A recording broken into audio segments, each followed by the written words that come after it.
Sir ఇక్కడ ఒక విషయం చెప్తున్నాం సార్.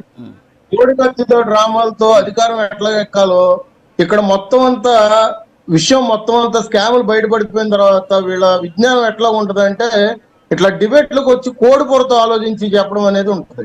ఎందుకంటే ఒక ఫోటోలు తీసుకొచ్చి కార్యకర్తలు అనేవాళ్ళు ఎక్కడో ఒక నాయకుడితో ఫోటో దిగారు.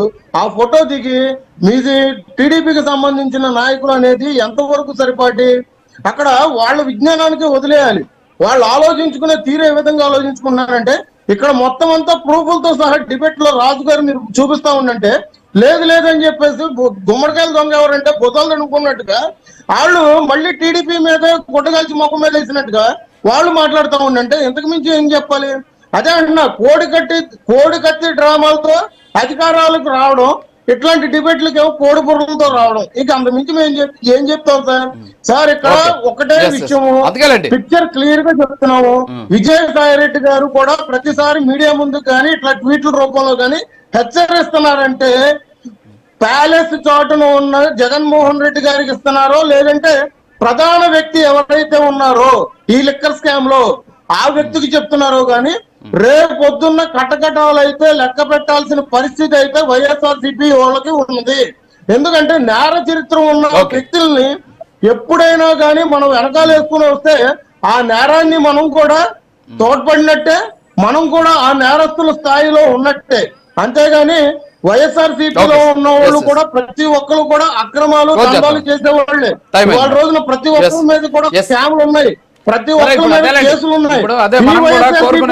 ఇప్పుడు ఏంటంటే వైఎస్ఆర్ కాంగ్రెస్ పార్టీకి సంబంధించి రేపు ఫిబ్రవరి 15 తర్వాత వాళ్ళందరికీ కూడా ఐడి కార్డు ఇస్తారంట. పాపం ఎవరు ఏ పార్టీకి సంబంధించిన నాయకులు అని తేలడం కోసం.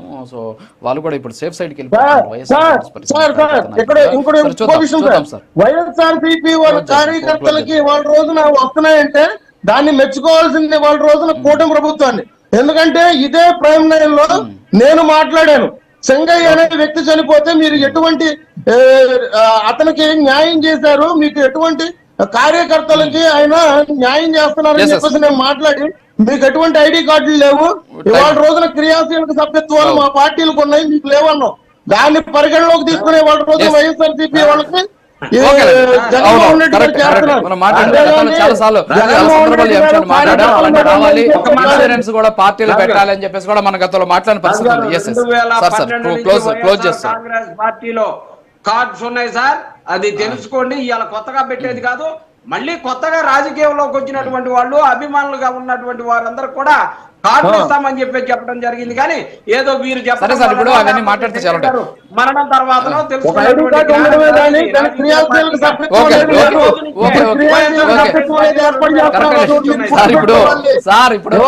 చెన్నారెడ్డి గారు చెన్నారెడ్డి గారు 2012 నుంచి వారికి కార్డు ఉందంట. వదిలేసేయండి సార్. ఓకే సార్, ఇప్పుడు ఒకటి అందరికి మంచి జరగాలి ఉందని నేను కూడా చెప్తున్నా సార్. మీకు ఒక్కరే కాదు, మీరు ఒక్కరే కాదు సార్. సార్ నాకు తెలుసు, అయినో సార్ అయినో అయినో నేను ఇడుపులపాయ మీ పార్టీకి సంబంధించిన ప్లేనరీ సమావేశానికి నేను కూడా హాజరయ్యాను. నేను కూడా ఆ మీటింగ్ లో కాదు సార్, లేదండి వినండి సార్. అరే కాదు సార్, నేను చెప్తున్నాను సార్. ఆ రోజు ఆ మీటింగ్ లో ఒక ప్రకటన కూడా చేశారు, నాకు గుర్తుంది సార్. అందరికీ కూడా క్రియాశీలక సభ్యత్వం ఇవ్వాలి, అందరికి కూడా పార్టీకి సంబంధించిన క్యాడర్కి ఐడి కార్డులు ఇవ్వాలి అని చెప్పేసి ఆ రోజు తీసుకున్నటువంటి డెసిషన్ నాకు గుర్తుంది అని చెప్తున్నాను నేను మీకు. నేనేమి మీరు చేయలేదని చెప్పట్లా. అయితే అదేంటంటే సంవత్సరానికో 2 సంవత్సరాలకో రెన్యువల్ చేసుకోవడం, వాళ్ళకి ఏదైనా ఇన్సూరెన్స్ చేయడం, తద్వారా ఆ కార్యకర్తలకు ఏమైనా జరిగితే పార్టీ నుంచో లేకపోతే ఇన్సూరెన్స్